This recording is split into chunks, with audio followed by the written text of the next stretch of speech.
بەڕای تۆ بربەستەکانی بەردەم پرۆسی ئەنجامدانی ڕێفراندۆم چین؟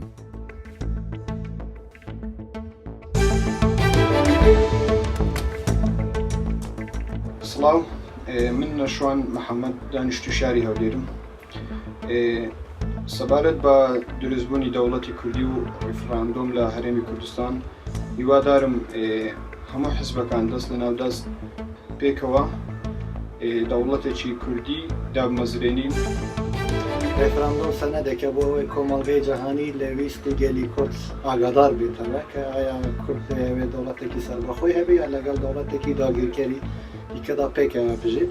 خاڵێکی زۆر گرنگ کە پێویستە کورد ئاگاداری بێ ئەوەیە لە کاتی ئەنجامدانی پرۆسی ڕێفراندۆمدا ئەو وڵاتانەی کە لە دژی سەربەخۆی ڕێفراندۆمی کوردستانن بێگومان پارت و لایەن یا داوای سیاسی خۆیان هەیە لەنێو کوردستاندا ئەوانە بەکاردن بۆ ئەوەی کێشە بۆ بننەوە پرۆسەکە سەرکەوتوو نەبێت. پێویستە هێنەی کورد زۆر ئاگاداری ئەو یاریەی بە وڵاتانە بێت کە کوردستانیان بەسەردا پارچە کراوە بۆ ئەوەی بتوانین پرۆسەکە بە سەرکەوتووی بنەگەکی باش پێش ساڕخێن.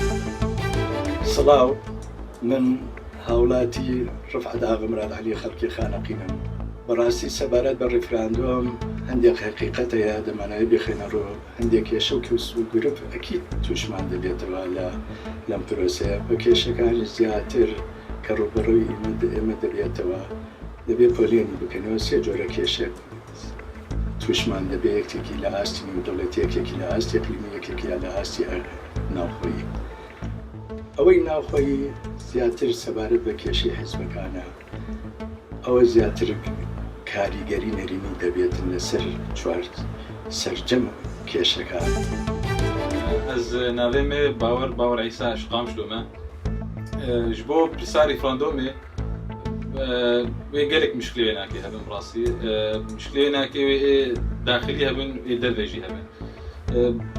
Ê pêşiyê daxilî mişkilê nakê û rêketina ehzab neyekin ehzabê Herêma Kurdistanê. Ev jî mişkileke dibe bibne ser yek xetê yek rêzê heta govê biryara xwe bidin ji bo referanduma xwe pêş bikin.